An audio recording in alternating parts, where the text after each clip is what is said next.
les gens disent que le général Tchiani a fait le coup d'État parce que Bazoum voulait le remplacer. Ça, ce sont des fausses histoires. Je vais vous raconter l'histoire, la vraie.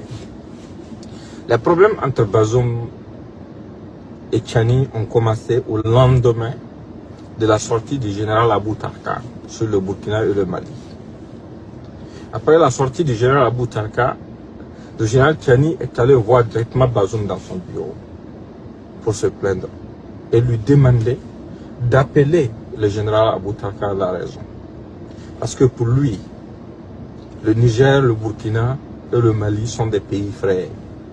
Quelles que soient les divergences, quels que soient les partenaires que nous avons, ce sont des partenaires de circonstances qui vont partir mais qui vont nous laisser ici ensemble.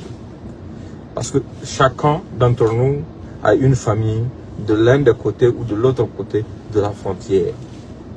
C'était sa vision. Il avait expliqué ça à Bazoum et Bazoum n'avait rien dit. Quelques jours après, Bazoum lui-même sort avec une interview sur Jeune Afrique, enfoncer le clou. Le général Tchiani n'a pas encore hésité à repartir voir Bazoum pour exprimer sa frustration et lui dire que aujourd'hui, dans notre situation, si on veut vraiment s'en sortir, il faut que les trois pays qui ont le même problème conjuguent leurs efforts au lieu de s'envoyer des pics. Parce que ça ne va pas servir à grand chose. Juste après ça, Bazoum avait un programme qui consistait à libérer des terroristes supplémentaires.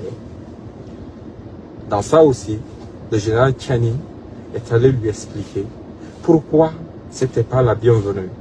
Parce que déjà, les premières libérations de terroristes n'ont servi à rien.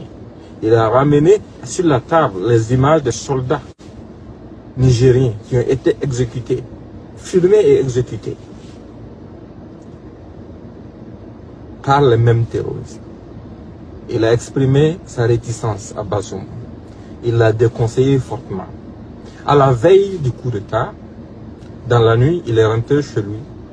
Juste au moment où il s'apprêtait à aller au lit, quelqu'un l'appelle pour dire que Bazoum était en train de finaliser la libération des terroristes, malgré son opposition.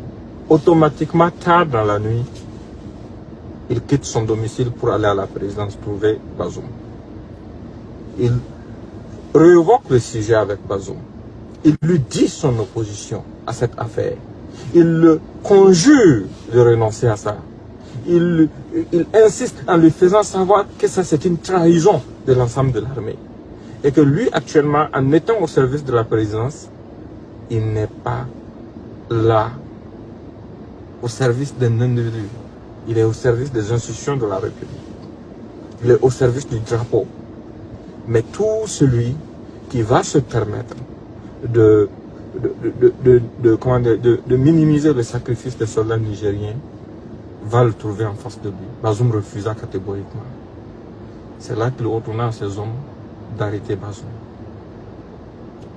Et maintenant, après l'arrestation de Bazoum, les gens, pour pouvoir amener les autres factions des forces de défense et de sécurité à ne pas accepter l'approche de Tchiani, ont commencé à approcher certains officiers et sous-officiers pour les faire croire que c'était pour des raisons personnelles que le général Tchiani voulait faire ce coup d'État,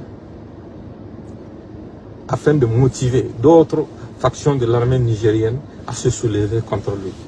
Maintenant, tous ceux qui l'ont contacté parmi les officiers ont reçu les preuves qu'en réalité, c'était pour la République. C'était contre quelque chose d'inacceptable. C'était contre cette injure que Tchiani s'était soulevé. Et ils se sont tous ralliés. Maintenant, comme ce plan n'a pas fonctionné, comme ils n'ont pas réussi à opposer les frères d'armes, la France a commencé à appeler les pays comme les États-Unis, les faisant croire que non, ce sont les Russes qui sont en train de faire le coup d'État au Niger. Ça a frustré beaucoup de partenaires. Mais quelques temps après, ils ont compris que ça n'avait absolument rien à voir avec un quelconque pays étranger. Et que c'était un problème purement interne qui était là. Ça a refroidi les ardeurs et les gens ont compris la manipulation.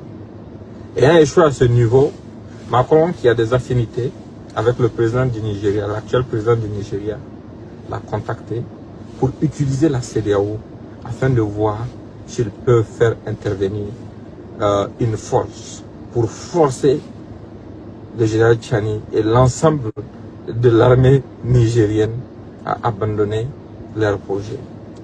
À ce niveau aussi, ça ne peut pas marcher.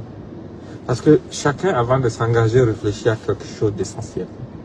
Ce peuple nigérien-là, c'est un peuple combattant. Et au Niger, je ne vois même pas quel scénario il peut utiliser pour pouvoir intervenir.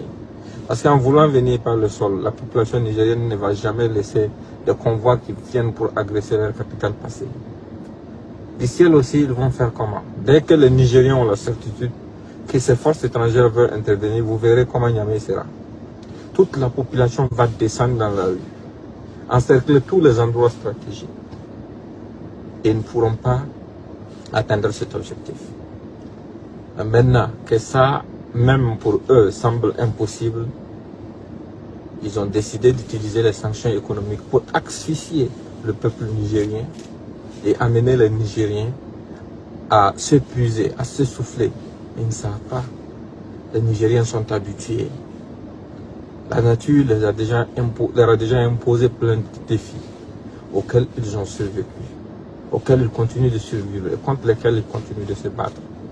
En fait, tous ceux qui se comportent comme ça en croyant vouloir arranger ne savent pas qu'en fait ils sont en train de créer des problèmes supplémentaires et ils sont en train de pousser le général Tchani et ses hommes à prendre des positions beaucoup plus radicales.